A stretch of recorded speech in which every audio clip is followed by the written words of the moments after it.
मेरे प्यारे देश के प्यारे देशवासियों, आज जब मैं आपसे मुखातिब हो रहा हूँ तो बहुत विचलित हूँ। मन में गहरी पीड़ा है।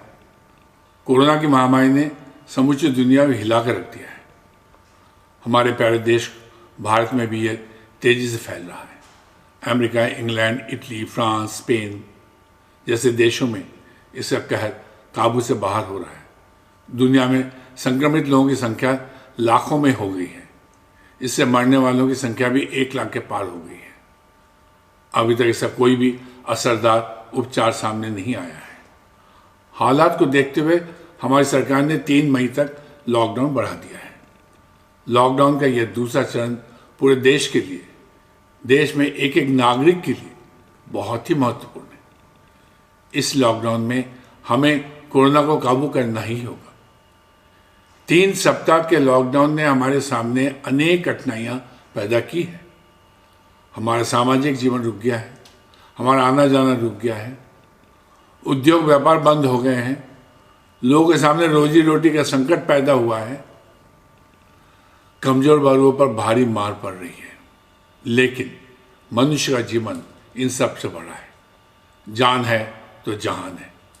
जब जीवन रहेगा तभी सारे क्रियाकलाप चलेंगे। इसलिए प्राथमिकता मनुष्य का जीवन बचाने की है।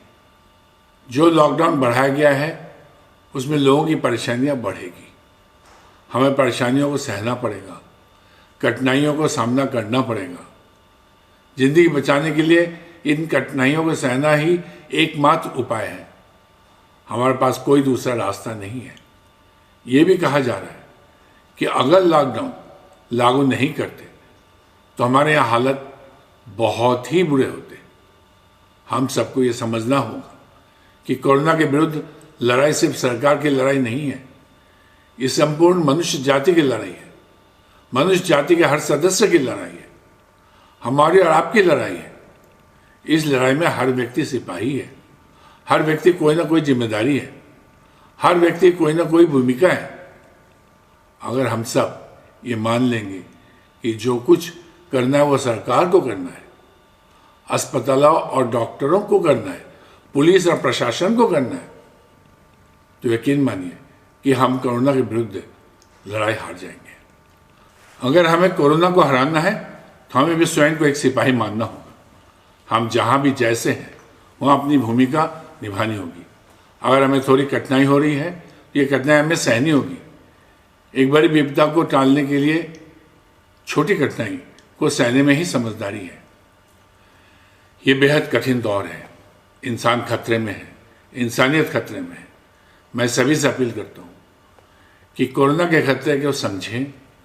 आपका चाहे कोई भी धर्म हो, कोई भी संप्रदाय हो, कोई भी मजहब हो, सबको इनके ऊपर उठने की ज़रूरत है। इस समय हम सबका मजहब इंसानियत ही होना चाहिए। इंसानों को बचाना होना चाहिए। लॉकडाउन के दौरान घर में रहें। सरकार जो भी दिशा निर्देश जारी कर रही है उसका कड़ाई से पालन करें। डॉक्टर, नर्स, पुलिस प्रशासन के लोग आगे रहकर कोरोना से लड़ रहे हैं। ये हमारे जीवन बचाने के लिए अपना जीवन दांव पर लगा रहे हैं। इन लोगों साथ दें, तन मन धन से साथ दें। हम सोशल डिस्टेंसिंग का पालन करें, लेकिन इमोशनल डिस्टेंसिंग ना होने दें। टेलीफोन एवं इंटरनेट के जरिए अपनों से संपर्क बनाए रखें। भावनाएं बहुत बड़ा संबल होती है। हम सारे देशवासी भावनात्मकता के साथ एक दूसरे से जुड़े रहें, एक दूसरे के दुख दर्द को समझें और एक दूसरे को मददगार बनने की कोशिश करें। इसी में हम सबकी सुरक्षा है और इसी में हम सबकी भलाई है। जब हम कोरोना को हरा देंगे तो जिंदगी की नई शुरुआत करेंगे। सब मिलजुल कर एक दूसरे का साथ देंगे और पहले से भी मजबूत भारत का निर्माण करेंगे। जय भारत, जय मानवता। आपका हितैषी। सारा प्रणाम।